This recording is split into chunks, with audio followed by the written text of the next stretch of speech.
Welcome to another movie plot and enjoy the memories. We open in a top-secret naval base trying to establish an underwater nuclear facility. Submarine pilot McBride has been sleeping with Collins down in this tin can without wrapping his Johnny for the past 6 months. You would think this means that things are serious between them, but Joyce still calls this man McBride, so we never actually learn his name. The Navy SEAL and her boy toy get out of bed and join some of their crew in a small sub piloted by McBride and his buddy James. They travel to a sunken six-pack of nuclear missiles called the DeepStar Six, while this cute little thing beside it is the Sea-Track. Their mission here is to stabilize the missile platform on leveled seafloor so that Lady Liberty doesn't take one to the face when it's fired. You can blame Dr. Gelder if that ever happens, as he's the station's designer and has hired all of these professionals to simply ignore them. Dr. Burciaga wants to test stability before we begin setting off explosives, but Gelder rebuts the geologist with a "nah, we good." Captain Phillip is the crew's commander, and breakfast would be a great moment for some friendly banter, but everyone seems very mean. The marine biologist Scarpelli wears glasses to be taken seriously by the audience, but then is the only one to be given these unnecessary zoom-ins. When Gelder tells Collins to use explosives to collapse a cavern under the platform, the fish girl comes to the defense of the fishes. She talks about stories of leviathans in the area, but Gelder doesn't remember asking and just wants to violate this wildlife so he can go home.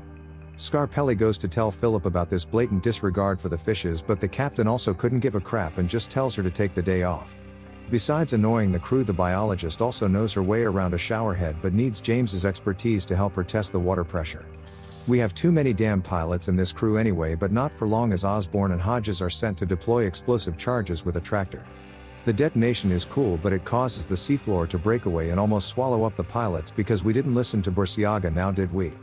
Collins orders the sub to send in a probe to investigate the cavern, then halfway through says maybe we should record what we're seeing. That would be a smart idea considering they just exposed an entire ecosystem that's been preserved for millions of years.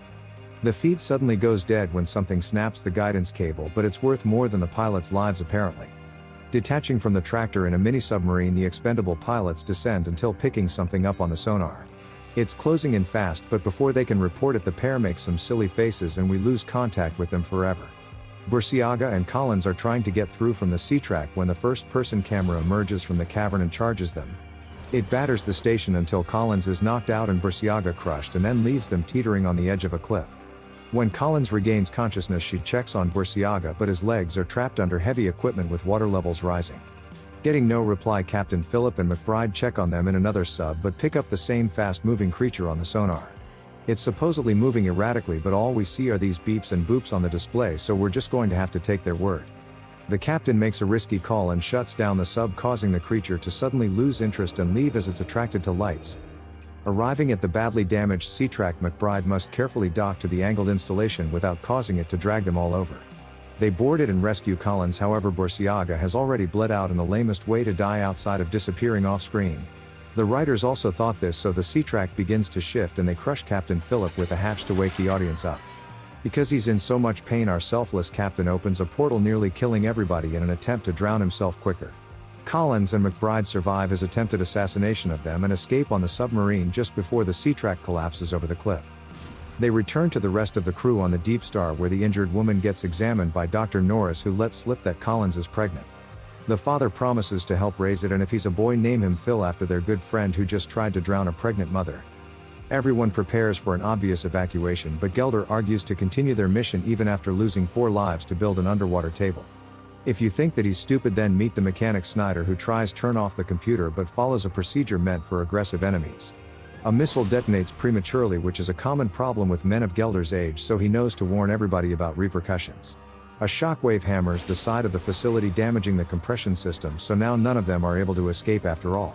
The reactor is also damaged, leaving only a few hours before it explodes, and the crew working with the man who just condemned them all to a watery grave. Jim finally gets off his butt and puts on a large pressurized diving suit to get crane gamed out of the DeepStar like he's a stuffed toy.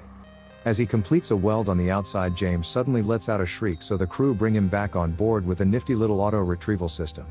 Before the horrified man can explain what he just saw, a large prehistoric crustacean enters the airlock and bites Jim clean in half. Everyone scatters from this fictional creature called a Diplodon, but Scarpelli closes the hatch, getting herself trapped inside with it. She's swiftly eaten while Norris realizes Snyder has locked the crew inside out of fear, so she frees them while he stands there frozen. McBride lays into him for almost killing his girlfriend and unborn baby, but the moment he apologizes everything is apparently fine and we immediately move on. Now they must make lobster dinner if they're to escape, so the crew whip out the pump-action shotgun standard issue with every diving suit. They also have these spears tipped with CO2 cartridges used for killing sharks, so I guess are intending to pop this thing like a delicious balloon. Unable to locate the succulent sea creature in the submerged room, McBride goes underwater and begins making repairs or something.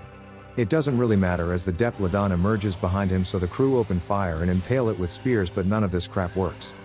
They all escape except for Dr. Gelder, who dies when getting kickbacked onto Snyder's spear, but maybe he shouldn't have been so close. Everyone gives him a pass for his fatal negligence yet again, but honestly this dude's a liability at this point and gots to go.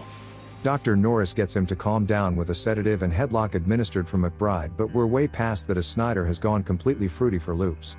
He has visions of Gelder attacking him, so evacuates the shelter without even decompressing the escape pod and almost crushing Norris. McBride saves her because we've already seen that once today, and we follow Snyder's fateful final journey to the surface. First his nose begins bleeding, followed by every pore on his body, and changes in atmospheric pressure suddenly cause his yellow belly to explode. Only when it seems like they're never going to survive does McBride ask Collins to marry him, but she says only if he gets her out of this alive. This requires him to swim through a flooded section of the facility, hoping that he doesn't get eaten, to retrieve the remaining submarine. Luckily this place is like an underwater car yard, so he grabs the sub and brings it around to the hatch where the girls are waiting. They assume that it's him when hearing a noise at a different entrance, but open to a wave of water, as we really need windows on these doors. The creature gets inside before they can close it, and a 30-second countdown keeps them trapped in the pressure chamber. When the Diplodon emerges and goes for Collins, the doctor uses a light source to draw its attention away. She then battles the monster with nothing more than a defibrillator, while McBride returns and opens the hatch to pull Collins out from the other side. While being choked by a giant lobster claw like she owes this thing money, Norris submerges the paddles in the water, electrocuting herself to death and injuring the creature that has a very lovely voice. McBride and Collins make their way to the mini-sub and evacuate just before the reactor overloads and the DeepStar explodes. They fight against the shockwave while making their way to the surface, and without gruesomely bleeding to death like some cowards would. Once on the surface they climb out into the middle of the ocean and deploy the life raft, however the Diplodon has followed them up. In a reverse of nature, it traps McBride inside the submarine like his own shell and tries to eat him out of it like a human crustacean. Intending to sacrifice himself, the pilot releases the remaining fuel and climbs out like a hermit crab with a flare gun. He gives Collins that side-eye that means raise our baby right, then sets the water on fire, causing the sub to explode. Somehow McBride survives, while we're just supposed to believe that a giant lobster is going to wash up dead somewhere. And the movie ends.